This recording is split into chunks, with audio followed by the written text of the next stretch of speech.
आज हम बात करेंगे अश्विन ऐप के बारे में। जैसा कि आप जान रहे हैं कि आशा का जो भी पेमेंट भी मिल रहा है पिछले 1-2 साल से, वो अश्विन ऐप के थ्रू मिल रहा है। तो सबसे अहम बात यह है कि आशा को हर कोड के बारे में जानकारी होना चाहिए, जो कि आज के समय में उनको हर कोड के बारे में जानकारी नहीं है। बस वो जो भी एक्टिविटी जो रेगुलर वे में होता है उनका वो पेमेंट तो अपना निकाल लेते हैं अश्विन ऐप में ऑनलाइन करने के बाद। लेकिन कुछ एक्टिविटी ऐसे भी हैं जो कि वो उसके बारे में जान ही नहीं रहे हैं, जिसके चलते वो उस कोड का यूटिलाइज अपने प्रोत्साहन राशि को निकालने में नहीं कर रहे हैं। तो हम उन्हीं तथ्यों को आज लेके चलेंगे। हम आपको बताएंगे कि आशा का पेमेंट एएनएम का जो एएनएम के आईडी से अप्रूवल होता है, फिर आशा फैसिलिटेटर पे आईडी से जो भी अप्रूवल होता है, तो कहाँ कहाँ उम्मीद है कि ज्यादा आप काम करने के बाद भी पेमेंट आपका निकल सके। आप सारा एक्टिविटी कर रहे हैं फील्ड में, लेकिन फिर भी आपका जो है पेमेंट आप जितना काम कर रहे हैं उसके रिस्पेक्ट में आपका पेमेंट उतना नहीं बन पा रहा है। तो आइए आज हम आपको बताएंगे कि कैसे हम लोग काम करने के बाद ज्यादा से ज्यादा पेमेंट अपने अश्विन ऐप के थ्रू जो है ऑनलाइन कर सकें, ताकि आपको मंथ के एंड में आप ज्यादा से ज्यादा जो भी प्रोत्साहन राशि आपका बनता है वो आपको मिल सके। क्योंकि आप सभी जान रहे हैं कि आशा को कोई सैलरी नहीं मिलता है, जो भी काम करती हैं वो उनका इंसेंटिव दिया जाता है। तो इसी वजह से हम अश्विन ऐप के बारे में ये बहुत अच्छा ही वीडियो है जो कि बना रहे हैं। ये हम लोग देखते हैं स्क्रीन पे। यहाँ पे हम लोग आज बात कर रहे हैं अश्विन ऐप के बारे में। ASHA worker performance and incentive portal ये है। इसमें जो भी आशा काम कर रही हैं,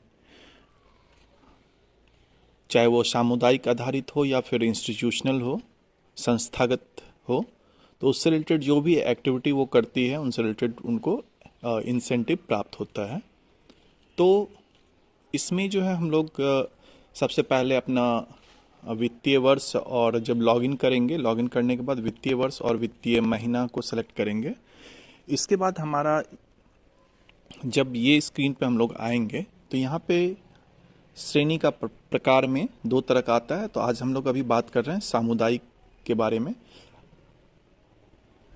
इससे पहले मैं आपको बता देना चाह रहा हूँ कि आप पूरा वीडियो जरूर देखिएगा, क्योंकि पूरा वीडियो जब तक नहीं देखिएगा तो आपको हर कोड समझ में नहीं आएगा कि कौन से कोड से हमको इंसेंटिव मिल सकता है और किस कोड से नहीं मिल सकता है, किस कोड से किस तरह का वर्क करना है। ये सारा जानकारी आपको जो है मिलेगा इसमें। तो यहाँ पे कार्य की श्रेणी, तो आज हम लोग अभी सभी कोड को देखेंगे। तो पहला है मातृ स्वास्थ्य, इसको सेलेक्ट करते हैं। अब इसको सेलेक्ट करने के बाद यहाँ पे कार्य में जाएंगे। कार्य में देखिए सबसे पहले जननी एवं बाल सुरक्षा योजना शहरी। इसमें 2 तरह का आता है, एक शहरी के लिए आता है और एक ग्रामीण के लिए। तो ये सारा आप जान ही रहे हैं कि यदि हम लोग शहरी सेलेक्ट करेंगे, यदि कोई शहरी क्षेत्र की हैं, तो यहाँ पे आपका लाभार्थी की संख्या डालना रहता है। जैसे यहाँ 3 लाभार्थी देंगे तो मेरा जो कार्य की राशि रहेगा वो कार्य की राशि तो 100 ही रहेगा, लेकिन दावा का राशि वो आपका लाभार्थी की संख्या से गुना हो जाता है, यानी मल्टीप्लाई हो जाता है उतना आपको। जैसे मेरे पास 2 लाभार्थी है तो यहाँ पे हम लोग 2 देंगे तो मेरा दावा की राशि कितना बन गया, 200 का।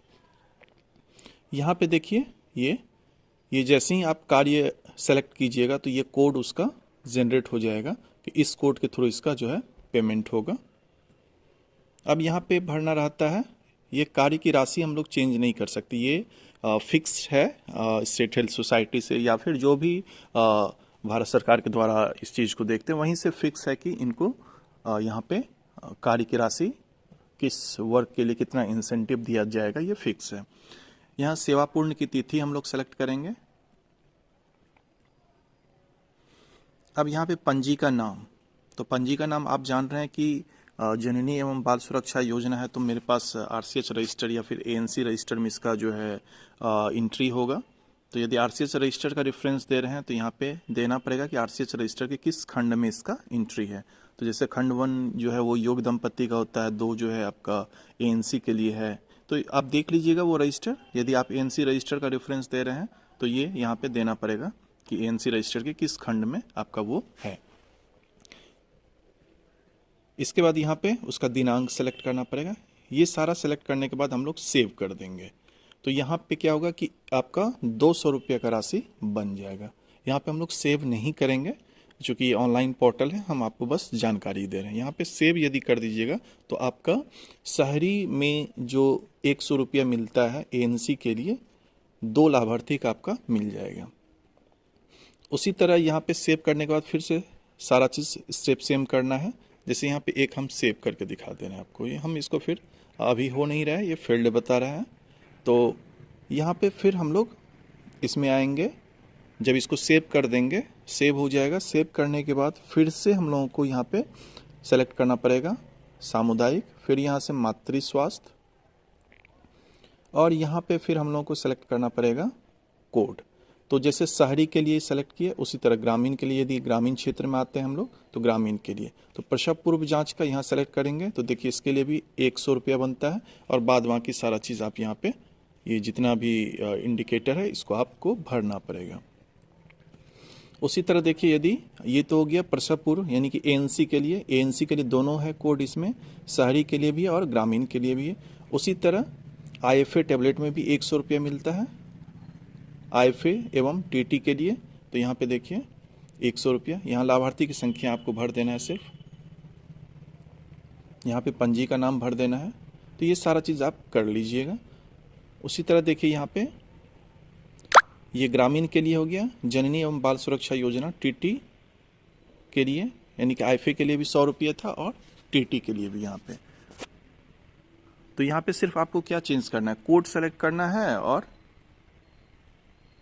फिर लाभार्थी की संख्या डालना है।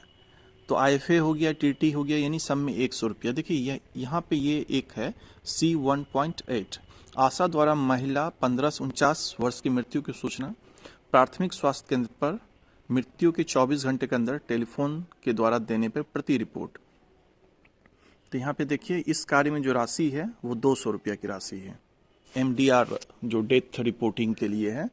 तो देखिए ये चीज़ जो कम्युनिटी में जो डेथ हो रहे हैं तो उसका रिपोर्ट तो चला जाता है, लेकिन हमको नहीं लगता है कि आशा जो है वो इसका जो भी इंसेंटिव है वो उनको मिल पा रहा है। तो इसमें तो कुछ नहीं है, बस आपको जो भी कम्युनिटी में डेथ हुआ उसका इंसेंटिव यदि आपको लेना है तो फिर आप यदि सूचना देते ही हैं, बस इसको अश्विन में आपको ऑनलाइन कर देना है। तो यहाँ पे आप भर सकते हैं एमडीआर रजिस्टर। एमडीआर वही हो गया मातृ मृत्यु का जो रजिस्टर आता है, या आप जो भी रजिस्टर का रेफरेंस दे रहे हैं वो चीज़ यहाँ पे भर देना है। तो ये एक है। उसके बाद देखिए यहाँ पे C1.9 जो है गंभीर एनीमिया से ग्रसित गर्भवती महिलाओं की लाइन लिस्टिंग और फॉलोअप के लिए। यहाँ पे देखिए ये भी आप बनाते ही हैं, लाइन लिस्टिंग हर महीने जो है आशा बनाती हैं एनीमिक पेशेंट का, जो कि गर्भवती महिला है वो जो गंभीर एनीमिया से ग्रसित हैं। लेकिन आप यहाँ पे लाइन लिस्टिंग बनाने के बाद यहाँ पे आशा अपना जो है इंसेंटिव नहीं ले पाती हैं। तो यहाँ पे कुछ नहीं करना है, आपको जो भी एनीमिक महिला है उसका सूची बना देना है। सूची बना के अपने एएनएम को सबमिट कर दीजिए, या फिर अपने जो भी बीसीएम है उनको सबमिट कर दीजिए, और यहाँ पे आप प्रति लाइन लिस्टिंग जो है मतलब 1 महीने के लिए आपको यहाँ पे 100 रुपया आपको प्राप्त हो सकता है। तो ये है आपका मातृ मृत्यु। तो मातृ मृत्यु में जो कोड था, तो इसमें हम लोग क्या देखे हैं कि एएनसी के लिए 100 रुपीज़ है, चाहे वो शहरी का हो चाहे ग्रामीण का हो, ठीक है।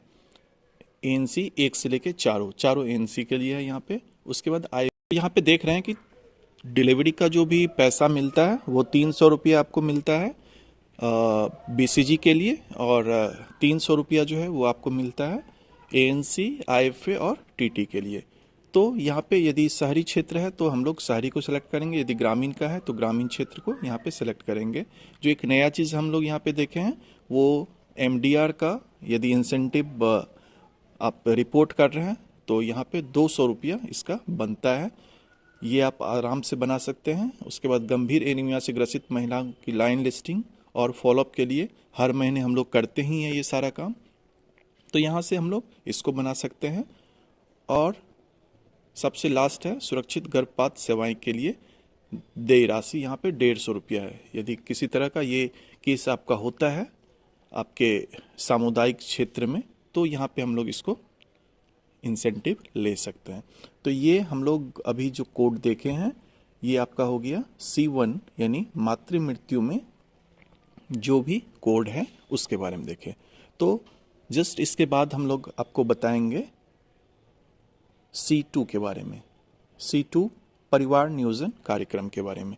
तो इससे पहले हम लोग देख लेते हैं कि C1 को कैसे अच्छे से हम लोग भर पाएँ और जो मेरा मासिक प्रोत्साहन राशि है वो आशा को मिल सके।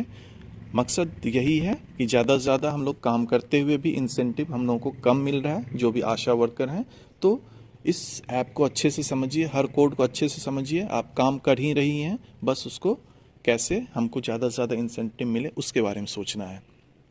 तो चलिए फिर चलते चलते, यदि आपको वीडियो पसंद आए तो मेरे इस चैनल को ज़रूर सब्सक्राइब कर दीजिएगा। वीडियो पसंद आए तो लाइक कर दीजिएगा और जस्ट एक